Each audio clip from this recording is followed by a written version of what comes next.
Welcome, everyone, to episode 22 of Heart for Excellence. And our guest is turning 22 in a short time here. So 22, it's a magic number. Magic, perfect number for this episode.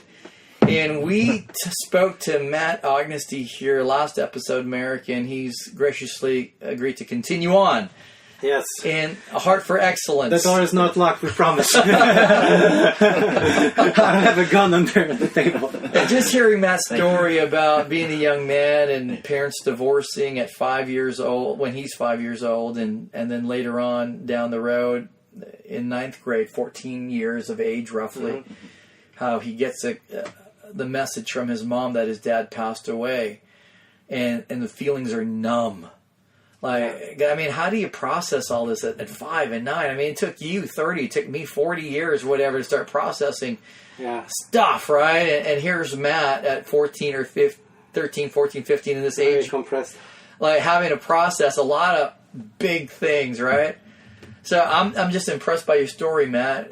Merrick, what are some thoughts as we go into this episode? It's kind of fascinating that turning point, because not only did you have that turning point later, but it took us a lot longer to process that turning point. My case was about 7 years. So just wondering, Matt, talked about your father's passing, and then you also kind of mentioned some mishaps in the first steps at finding love. Yep. So I was wondering if you could pick it up from that moment when you realized that, hey, things can change. I don't have to stay here, and talk to us about how that reflected in your relationships. Yeah. So, again, the thought came to me, and I was like, you either sit here or you do something. Right. And so, what it looks like now is, I got up, I went back to school, went through high school, went back to ninth grade that year, and, it was tough. Because a lot of kids were like, he was gone for so long, what happened or whatever. And so, getting over the fear of being okay with saying, hey, my dad's gone, that was kind of my practice steps of saying, kind of living in reality of saying, okay, yes, he's really gone. Like, this is the new norm now, almost. And so, that kind of stemmed out through high school, and, high school was tough for me, and I didn't necessarily do the best, but I passed. Yeah. And so I've got my high school diploma and stuff like that. And mission accomplished, yep. Yeah. And so, but I want to say, too, is kind of go back to those moments of numbness. And I want to say I'm a little bit thankful for those, because it's kind of weird, because I would never say, I tell people all the time, I've never felt really fatherless.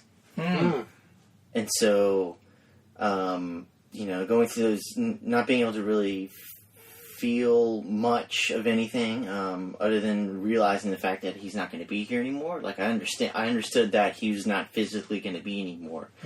And so also too, I'm kind of going backtracking a little bit. I also had found, God a little bit later in that ninth grade year.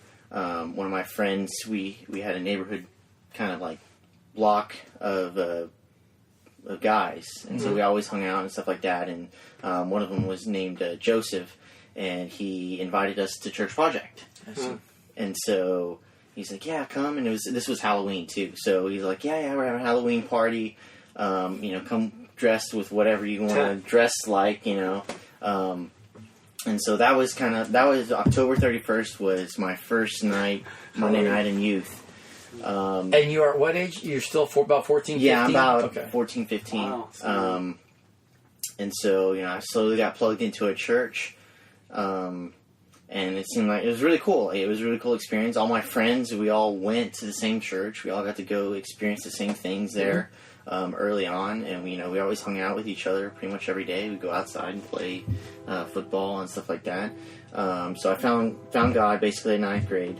Was saved, and then that kind of that really changed for me, because then I felt like I really did have a father now. Oh yeah. This was kind of, this was probably about, I want to say 6 to 9 months later I got saved. Wow. And so, going through all the emotions, because emotions are processes, going through the motions and stuff like that, and finally being able to feel things again from the numbness in the past, it was almost like a skip. Like, it was like, all right, you're feeling nothing, but then all of a sudden, hey, you have a father again. And so I think that was the critical moment for me, was being able to realize, hey, I can't tell you the exact moment that I realized this, but that I have a father that loves me. A father that pretty much created me and designed me and everything. And so once I found that, it kind of set the tone for, I would say, for the rest of my life. So then, it's interesting, the point you're bringing up, like, I have a father again. So if I could, let's go back then. What does not having a father look like? What did it feel like?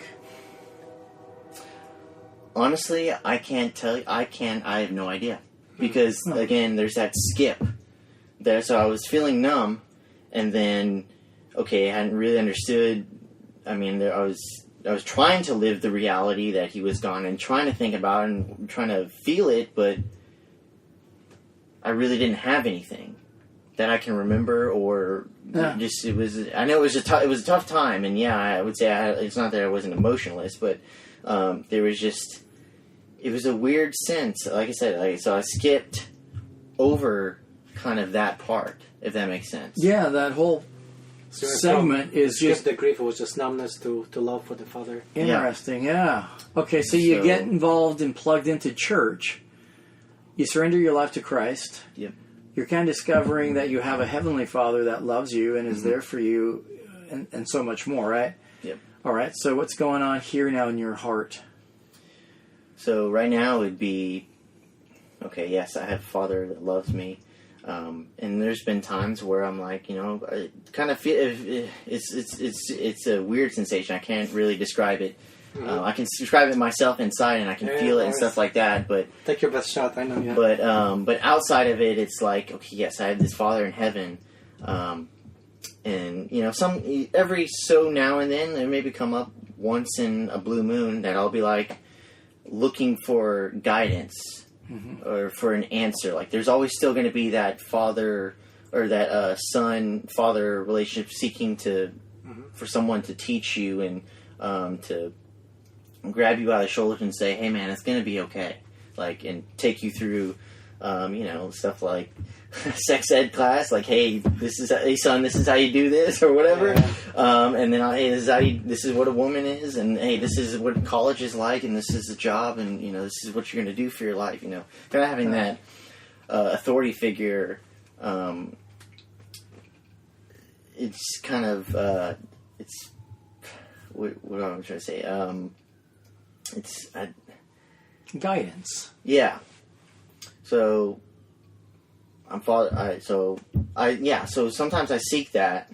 I try to seek guidance, and sometimes it still comes up, but not in a way that really affects me, because I'm always reminded that he's not here, which is not a bad thing. I've never looked at it as a bad thing. It's just, hey, it kind of resets me to reality. Yeah. Sure. And so yeah, having a Father in heaven, that knowing that is really just, I think it's just carried me into really not feeling like I'm not having a father, like I don't have a father, physically on earth, even though I know he's not physically here too, but he's all around us, but that has, I would say, led to and will continue to help me, what do I want to say, push forward, giving me that drive to push on. Hey, this happened to you, but you still got to keep living. Yeah, like it's It's interesting because life is just filled with a lot of adversity at times, and we all go through it. It just looks different for pretty much everyone. It just is different. Yeah. But the effects can be the same, and we even talked about it. Like, I remember I was saying about 4 episodes ago how numb I was after my divorce. Mm-hmm. I was numb. didn't really address and deal with the stuff. And I was seeking that numbness because I don't want to feel the pain. Yeah, and some will do it through alcohol or whatever means to numb the pain. And boy, learning how to get through that. So you find Christ. So what I'm hearing you say is that really your faith really has become what you allow to work in your life to come through struggles and pain. Yeah. Yeah. Yes. How do you do that? How do I do that? Oh, that's not easy. Since I don't have, yes, I have a lot of mentors, and I think God has also blessed me. That's another aspect, too, of it, is God's blessed me with mentors and people that I can talk to really at any point in the time of the day. But really, and I would say I've learned this a little bit from sports. Honestly, I would say I learned it from how it's weird saying it, but I learned it from, I would say, the Patriots. Oh Lord! Yeah. We're going there. I'm gonna get a lot of hate for this, but okay, Tom Brady, take it away. But yeah, I grew up watching them, so I'm not a bandwagon fan for any people out there. I'm not a bandwagon fan. I grew up, even when my dad was still alive, we were watching sport. We were watching Patriots games. But just the mental toughness and attitude that they had towards different games, saying, oh, we lost this one, but we're not okay. That's in the past. We're moved on to the next game. Like it's go time. Like you're preparing for the best. Yeah. You're preparing to be the best for this game. Yes, we lost this, and okay, yeah, we'll take that in. We'll learn and stuff like that. But we'll move on to the next game. We're going to prepare as much as we can beforehand, and then go in that game and just own it. It's interesting. A heart for excellence. I as much as I dig on the Patriots, I agree with you 100%.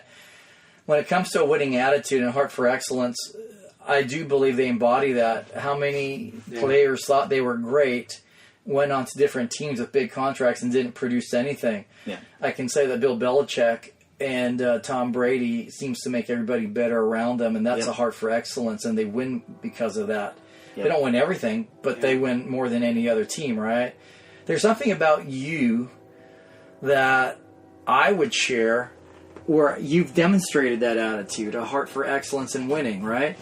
And winning through losing, in a sense, where there's a certain young lady that you are interested in, and she doesn't know that you're interested in her, and she might not even to this day know that you were interested in her. And during this time of your interest in her, a very close friend of yours takes notice of her, and she takes notice of him. Mm-hmm.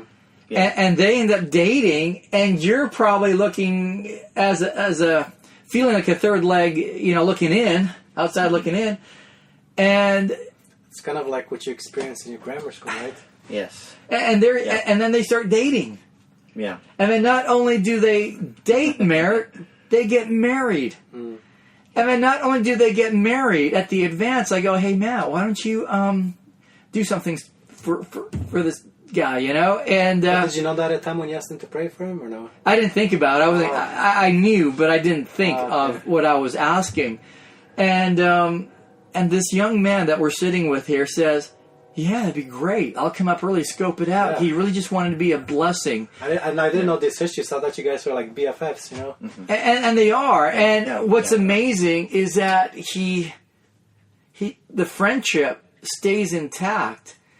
And Matt continues the relationship with his friend. And it's not ended because his friend, who knew he liked this young lady, ends up marrying her. Wow. And Matt stays engaged, and he doesn't withdraw and then cut himself off from that relationship. Yeah, so much. That's a winning attitude. Yeah, teach us, Master. How'd you do it? How did I do it? So there's no special formula. I would say that. How are we going to make money if there's no special formula that we can market and sell, Mary? We're going to kick us off iTunes. I'll say it's a miracle formula. Just for the sake of calling it something. Yeah. I would say the biggest thing is, so it's kind of funny when I think about it and reflect on it a little bit. So a few weeks before, I was reading in Romans, and it was talking about as much as depends on you. I can't remember what verse, but as much as it depends on you, seek peace with everyone. Yeah. So I had read that a couple weeks prior to that, and then, you know, come Sunday morning, my friend tells me this thing, and then, you know, I'm like, oh, you know, kind of not really. I'm not really ready to spawn yet because I wasn't in the right place. I didn't really have anything to say. I was just like, okay, cool. Like I didn't really have anything to say, and then, you know, I guess it was probably a couple days in between before we met again, and for him to tell me about this thing, and it was kind of God just slamming something in my face, slamming that verse in my face, Romans, whatever verse it is, just slamming it in my face. Like, that was the first thing that popped in my mind when I was thinking about how to deal with this. And I was speculating. I was like, oh, you know, what am I going to do? What is this going to do for us? And I would say that was, like, just slammed in my face. So you were primed. So I was already primed. Yeah. Because I had just read it probably a couple weeks before, but I didn't realize that's probably what me reading that before was probably helping me prepare for this situation. And so, yeah, I just got slammed in my face, and that's all I was thinking every time. You know, I would go off and be like, you know, this guy sucks. Like, what the heck? Screw it. Yeah, What kind of friend is? Yeah, screw. You know, Backstabber. all that stuff. Like, you know, those thoughts. Those don't leave someone. And yeah, I thought about Thank you for confirming that you're a normal person. Yeah. So yeah, I thought about them, and I was like, you know, what the, you know, or whatever. And so, but that verse again, it just kept coming to mind. It was just repeated over and over my head. And so even when we sat down, because we were going to have a talk anyways about this whole thing, and so you know, we met up for food. And again, this verse just kept going through my mind, and I was like, you know, this is one of the first things I said to him. I was like, look, you know, we've been friends longer than I've liked her, and so what does that mean for us now that we've kind of jumped in this situation, kind of unexpectedly or whatever, and I just told him, I was like, look, man, I've known you longer. I consider you a brother, and I'm not going to let a girl just kind of destroy our friendship, because it's really not worth it at the end of the day. Like, yeah, I mean, we just met her a year ago or 8 months, but I mean, that's just powerful and inspiring in and of itself. And if we've got time, I'm going. Oh boy, a couple minutes, but we got another episode coming up. We'll do one more then. So that's inspiring because you didn't end the friendship. You didn't lose control. You felt like it, but you didn't. And then I asked you at an event we were all at if you could do something for the young men. We didn't. I don't know if you guys had a separate bachelor party, but I asked you to do something just to acknowledge him during this weekend that we had together. Just really quickly, what did that look like? Did you feel anything like, that was insensitive, Trevor? You shouldn't have asked me to do that. Or what did you feel? Or were you... Because it seemed like you were so engaged on doing something right. Was it hard for you not to punch Trevor in the face? No, actually, no. It was in my mind, it was kind of weird at first. I was like, why the heck do I got to do this? And then I started, thinking and whatever. I was like, oh yeah, I mean, like, almost kind of like, well, why not? Why I should be the guy that does it. Like, taking, that's a word I learned last year, was being optimistic in every situation. And so I think that's a word that God threw at me that year, or last year. And I was just like, why not? Sure. Like, he's my friend. We've already squashed this. There's no, I'm not mad at him. There's no malice between each other. Like, we've already dealt with this. So, all right, why not? Like, let's do this. Like, who cares what anybody else thinks, or even what I think, is just in that moment, let's just go take care of business. Yeah. And so, so this morning, kind of finishing up our episode here, I don't know how we got on topic, but we kind of said, what makes a great leader? And I said, a guy that lives out what he says he believes, and he lives it out where Paul said to I forget who he said it to, follow me as I follow Christ. And I said, so the example, I've got to, whatever I believe, it's got to be true. So hopefully I'm following truth, and then I can say to other guys, follow me as I follow Christ, if I'm living in truth. And you're doing this, like you are a leader, and you're becoming a leader, and you're growing in leadership, At and a your very, heart, very young age. yeah, incredibly young, and your heart for excellence is demonstrated by what I have observed and some of the things you've shared this morning.